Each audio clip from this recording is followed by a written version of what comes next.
नमन माझे श्री सद्गुरुनाथा, कृपा करुणी मज अनाथा, निरसली भवदुःख व्यथा, तत्काळ तुझिया प्रसादे, अनंत वाणी अनंत ध्यास, वृथा संदेहया जीवास,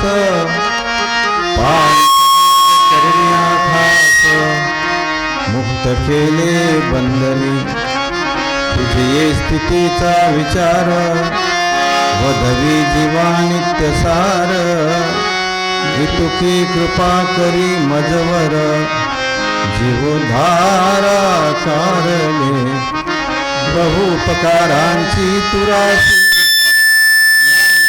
नित्य पाजिसी, जवळीच ठेवी अनंतासी, कर जोडुनी विनवितो श्री सद्गुरुनाथ महाराज की जय।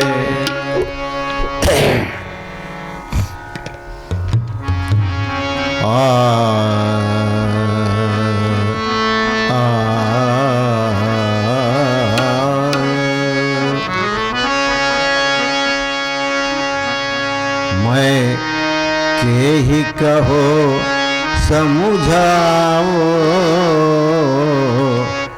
ये जग है अंधा, ये जग है अंधा, अंधा ये जग है अंधा। मैं के कहो समझाओ, ये जग है अंधा, मैं के कहो समझाओ, ये जग है अंधा।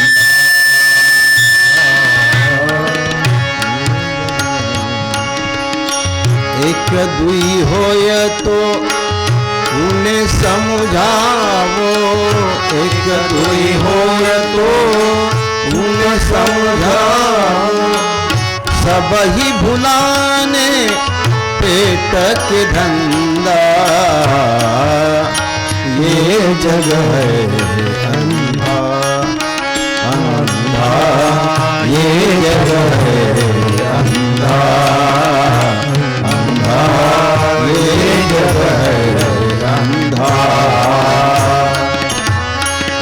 गहरी नदिया अगम बहे धारा, गहरी नदिया अगम बहे धारा, गहरी नदिया अगम बहे धारा, खेवनहारा पड़ी गयो फंदा, खेवनहारा पड़ी गयो फंदा, खेवनहारा पड़ी गयो फंदा। घर की वस्तु निकट नहीं आवत, घर की वस्तु निकट नहीं आवत,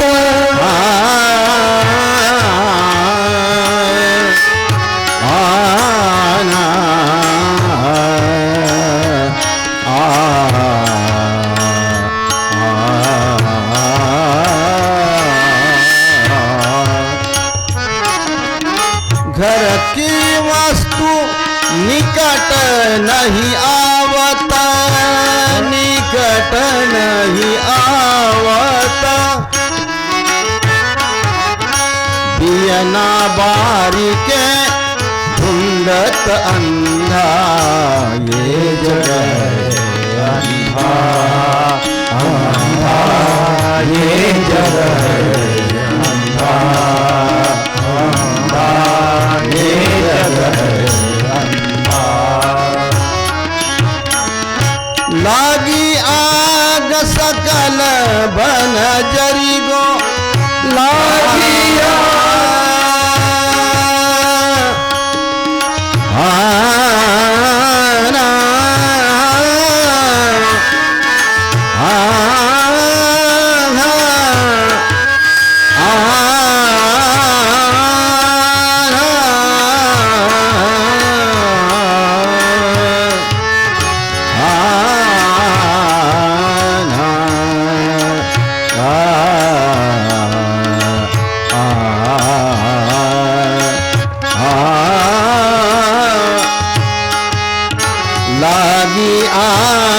सकल बन जरी गो लागी आग सकल बन जरी हो आगीला सकल बन जरी गो बिन गुरु ज्ञान भटकी गो बंदा बिन गुरु ज्ञान भटकी गो बंदा बिन गुरु ज्ञान भटकी गो बंदा कही कबीर सुनो भाई साधो कही कबीर सुनो भाई साधु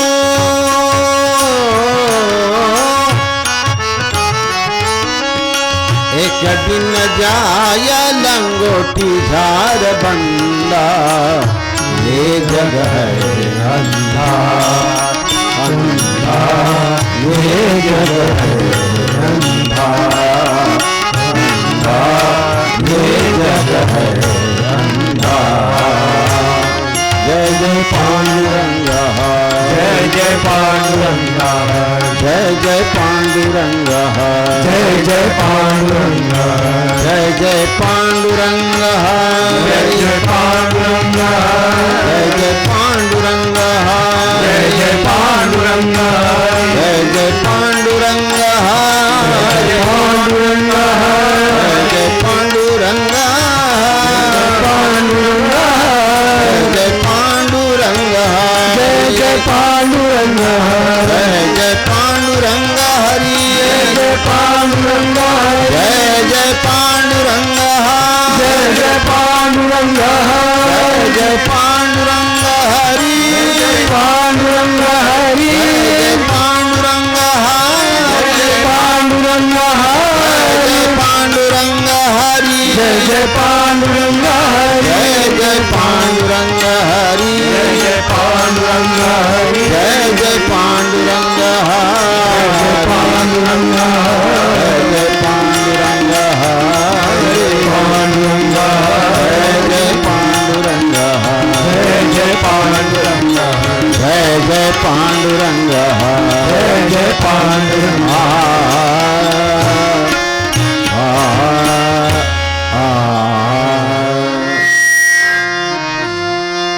श्री सद्गुरुनाथ महाराज की जय। पहा सज्जनो, आज आपणाला सद्गुरु कबीर साहेब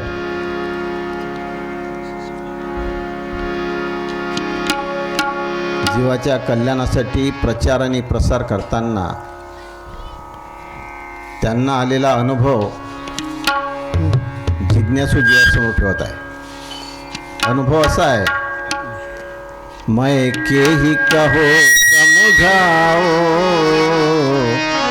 ये जग है अंधा। कबीर साहेब म्हणतात, मी कसं कुणाला केव्हा किती कोणत्या प्रकारानं सांगावं हे मलाच कळून नाही राहिलं। कहू तो माँ मर जाए, न कहू तो बाप कुत्ता खा जाए। तुम्हाला उदाहरण माहीत आहे, नाईलाज होता त्या पाहणाऱ्या मुलाचा। वडिलाला सांगाव, बाबा तुम्ही आणलेलं मटण कुत्र्यानं खाल्लं आहे आणि तुम्हाला जी सवय आहे त्या सवयीनुसार आईला धाक वाटत आहे। जर मी वडिलाला खरं सांगावं आणि भाजी नाही करावं तर माझा जीव जाते, म्हणून माझ्या आईनं माझ्या देखताच कुत्र्याचं पिल्लू कापलं आणि तुम्हाच्या ताटामध्ये भाजी करून वाढलं, कारण तुम्ही आणलेलं मटण कुत्र्यानं खाल्लं होतं। खरं सांगायला जाव तर जीव जाते। मग आपला जीव वाचवण्यासाठी त्या बाईनं खेळत असलेलं कुत्रं कापलं, त्या कुत्र्याची भाजी बनवली आणि तो दारू पिऊन आला, त्याला सोबत घेऊन त्यांच्या ताटामध्ये ती भाजी वाढली, जेवण वाढलं। तो लहानसा मुलगा पाहत होता, त्या मुलाला वाटलं आता बाप कुत्र्याचं भाजी खाते, आणि कुत्र्याची भाजी केली म्हणून सांगावं तर आई आता आईला मारल्याशिवाय राहत नाही.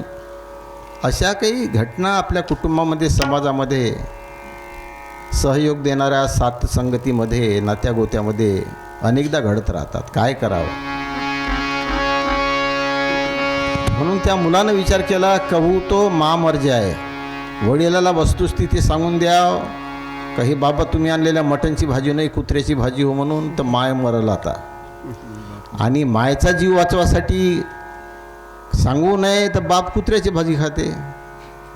आता काय करावं? मग त्याला एक आयडिया तयार करावं लागली. जेवणात वाढलं, ताटं वाढले, भाजी वाढली. ते घास घेते म्हणताना या पोरानं अंग टाकून दिलं. खूप पोट दुखते म्हणून रडायला लागला, गोंधळ केला, पाय झाडायला लागला. मग ते इतकी पाय झाडायला लागला का पाय झाडता झाडता झाडता जे भाजी जे कढईची होती त्या कढईला लात मारली, ताटाला लात मारली, ताटातली भाजी सांडवून टाकली आणि त्या कढईची भाजी सांडवून टाकली. खेळ मोडला. म्हणजे बापय कुत्र्याने भाजी खाणं टळलं आणि मायचा जीव वाचला. का करावं लागलं? खेळ मोडून टाकावं लागला. पण सांगायला जमलं का खरं? कहू तो मा मर जाय, न कहू तो बाप कुत्ता खा जाय. तेव्हापासून मन प्रचलित झाली. अशी परिस्थिती साधू संतांच्या प्रचार करताना अनुभवास आली. कबीर साहेब आपला अनुभव देतात. मैं के ही कहो समझाओ, ये जग है अंधा. कसं सांगावं? कारण जग आंधळा आहे. आपणा सर्वाला कबीर साहेबांनी आंधळ ठरवलेलं आहे. आपणही आंधळीच आहोत. आंधळीचं श्रद्धा अन आंधळा रिवाज, युगे युगे जपतो आहे आंधळा समाज. आजपर्यंतच्या इतिहासामध्ये वस्तुस्थिती पाहायला जावं तर खरोखर आंधळेपणा आहे. अशा आंधळेपणा असणाऱ्या संसारामध्ये, समाजामध्ये अमौलिक रत्न आहे ज्ञान. म्हणजे ज्ञान म्हणजे काही इतकी सोपी आणि साधी वस्तू नाही आहे, पण ती हातात कशी द्यावं? तुकारामही म्हणतात,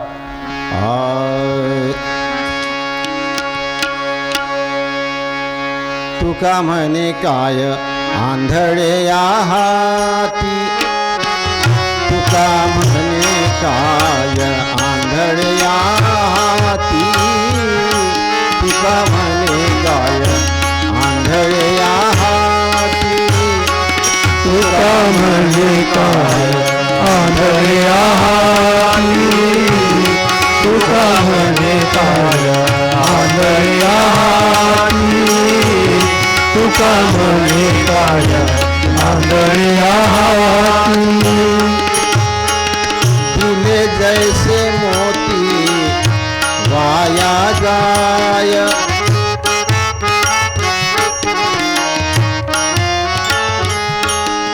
आना दिले जैसे मोती वाया जाय, वाया जाय, तुका म्हणे काय आंधळ्या हाती, तुका म्हणे काय आंधळे हाती, तुका म्हणे काय आंधळे हाती.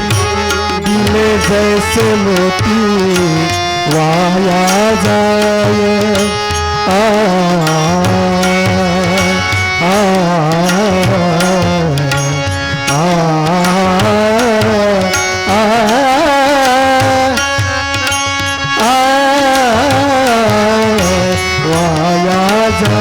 दिले जैसे मोती वाया जाय, वाया जाय, वाया जाय, तुका म्हणे काय आंधळ्या हाती, तुका म्हणे काय आंधळ्या हाती, तुका म्हणे काय आंधळ्या हाती.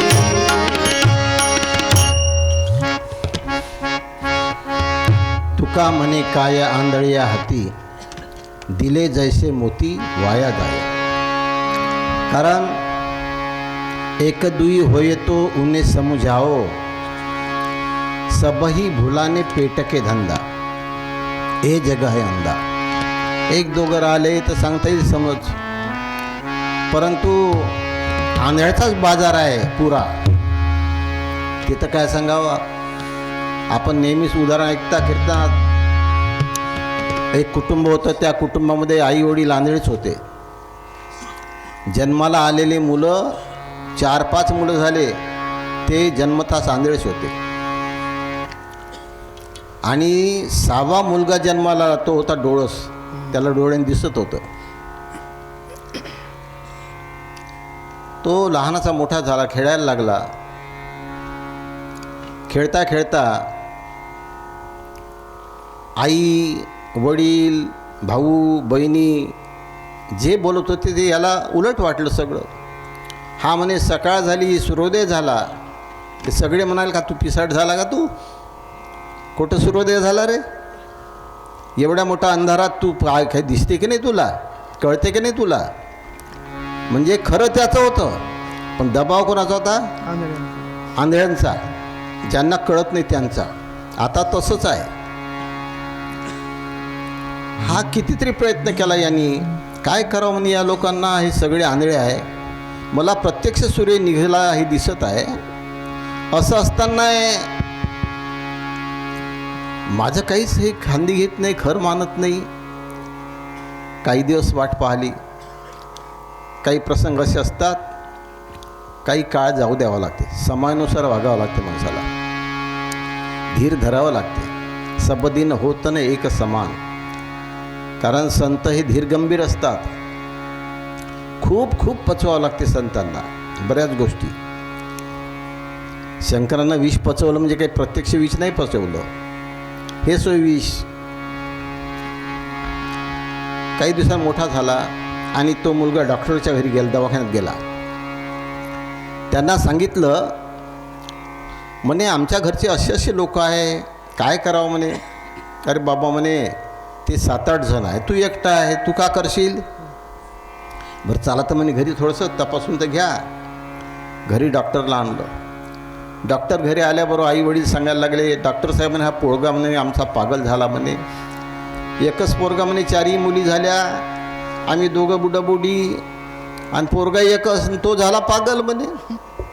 पैसे किती घ्या साहेब म्हणे, पण याचे डोळे काढा म्हणे. हाय बरं नाही म्हणे, आमच्या विरोधातच नाही बोलते म्हणे. आता एवढसाच पोरगा आहे ते विरोधात बोलायला लागला तर पुढं कसं होईल.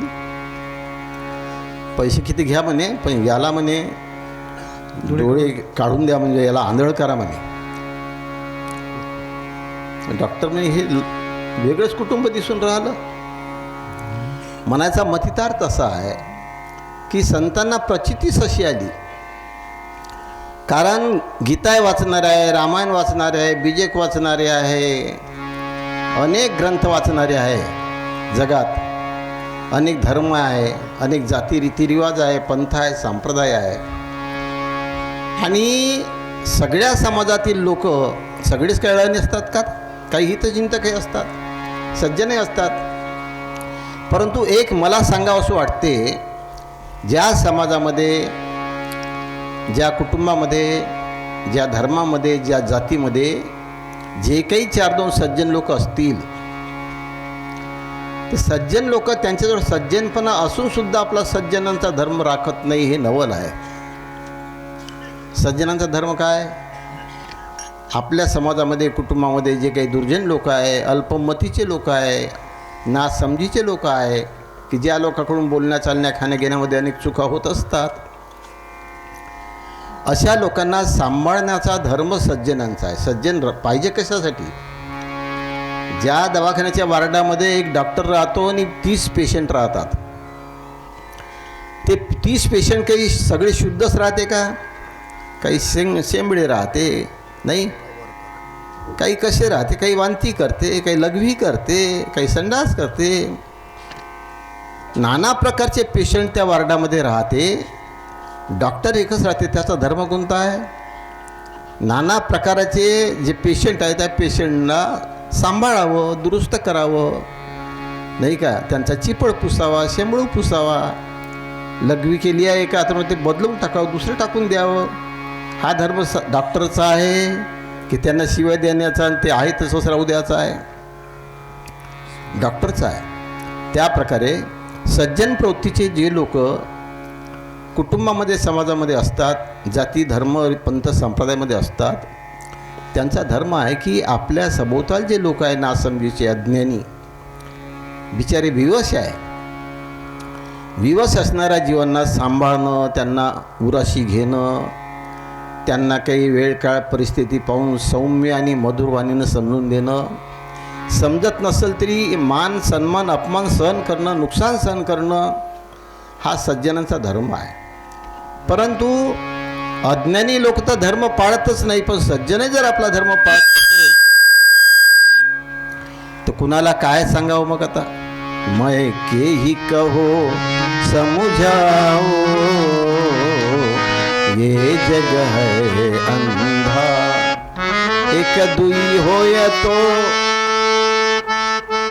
उन्हें समझाओ, सब ही भुलाने पेट के धंदा, ये जग है अंधा. वास्तविकता अशी आहे, मनुष्य देहामध्ये आलेला जो जीव आहे त्यांनी दोनच कामं करायची आहे. एक आहे उचित जीवननिर्वाहाचं काम आणि दुसरं आहे आत्मकल्याणाचं काम. दोनच काम आहे आवश्यक. त्यापैकी पहिलं काम आहे उचित जीवननिर्वाहाचं काम. कारण मगाच मी म्हटलं तिथं की एक मोटारसायकल घेतली आपण, फोर व्हीलर घेतली, सायकल घेतली, साधन कशासाठी घेतो आपण? मार्गक्रमण करण्यासाठी का घरी तसंच ठेवण्यासाठी? मार्गक्रमण करण्यासाठी साधन घेतो ना आपण. मारेगावून वणीला यासाठी, वणीवरून खेमजायला यासाठी साधन घेतो आणि वापरतो आपण. तर ते साधन जे आपण शेतामध्ये जाण्यासाठी, शेगावला जाण्यासाठी जे काही तुम्ही साधन घेता, बैलबंडी घ्या, रेंगी घ्या, फोर व्हीलर घ्या, सायकल घ्या, का घेता ते घ्या.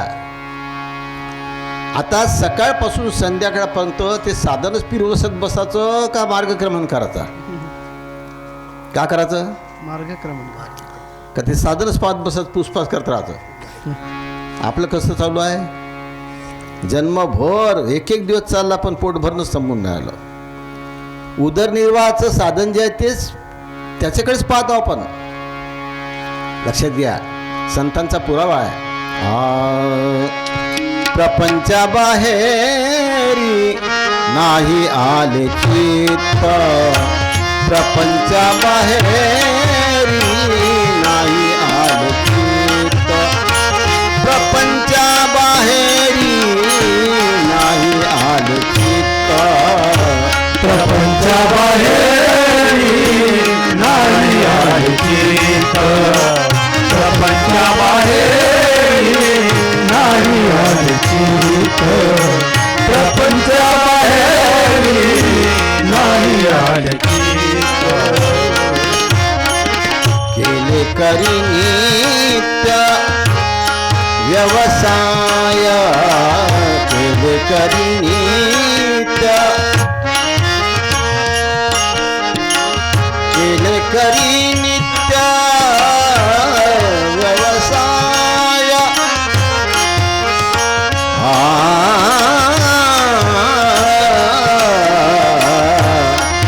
व्यवसाय, प्रपंचाबाहेरी नाही आले चित्त, प्रपंचाबाहेरी नाही आले चित्त, प्रपंचाबाहेरी नाही आले चित्त. जन्मल्यापासून मरतपर्यंत फक्त एकच धंदा, प्रपंचाबाहेरी नाही आले चित्त, केले करी नित्य व्यवसाय. प्रत्येक मनुष्य सकाळी उठल्यापासून झोपी जातपर्यंत काय करताय याचं आत्मचिंतन आपणच करायचं.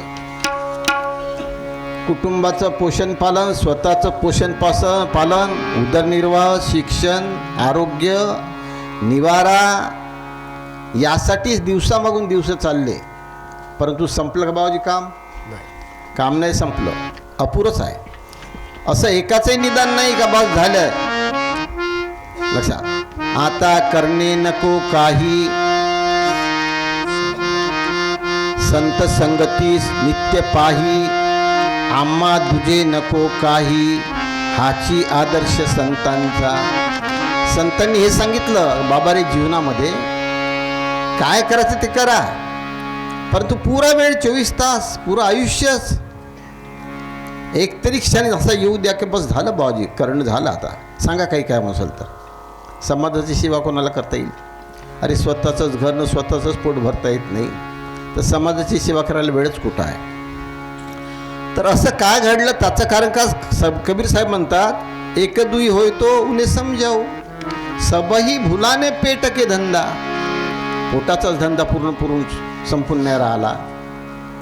आणि प्रपंची असो की परमार्थी असो, मनुष्य भोगी असो की त्यागी असो, त्याचं पोट भरणे काही संपलं नाही.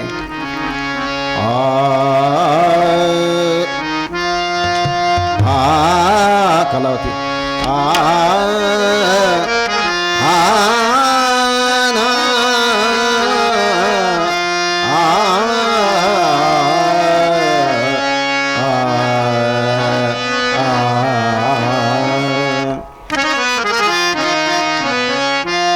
पेट ही भरने गेली, पेट ही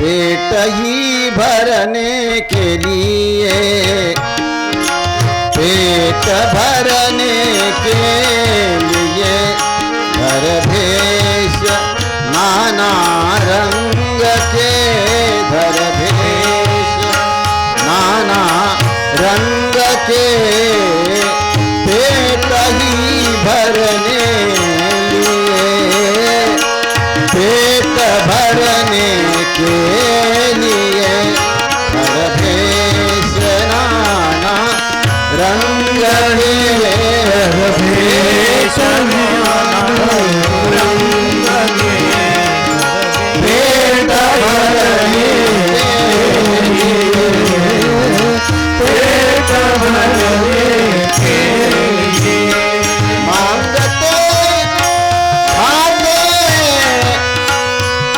भूले भजन सत्संग के, भूले भजन सत्संग के, मांगते खाते फिरे भूले भजन सत्संग के, पेट ही के अग्नि में संसार जलता जा रहा, पेट ही के अग्नि में संसार जलता जा रहा. कबीर साहेब ज्या गावाला गेले, ज्या समुदायामध्ये जे गेले, ज्या संघटनेमध्ये गेले प्रचार करण्यासाठी, त्यावेळेस त्यांना अनुभव आला, पेट ही के अग्नि में संसार जलता जा रहा, पेट भरने के निश्वरिश्वत पाप पुंज बडा रहा. पोट भरणं अशी वस्तू आहे, मगाच मी विषय समजून दिला मगा बोलता बोलता, की जर तुम्ही बाबाजी आम्हाला करावंसं लागते, जी मुलं बाळ आहे, पोट आहे, शिक्षण पाणी आहे, महागाई वाढली आहे, सगळ्या समस्या आमच्या डोक्यात आहे, मान्य आहे मला, गोष्ट खरी खोटी नाही ती, परंतु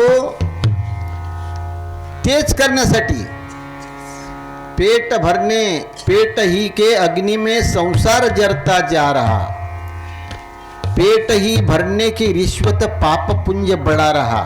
जर तुम्ही पोटच हातात घेत असाल, नुसतंच जीवननिर्वाह, मुलंबाळ पोसणं, शिक्षण घेणं, आरोग्य पाहणं यासाठीच तुम्ही समजा जीवन काढतो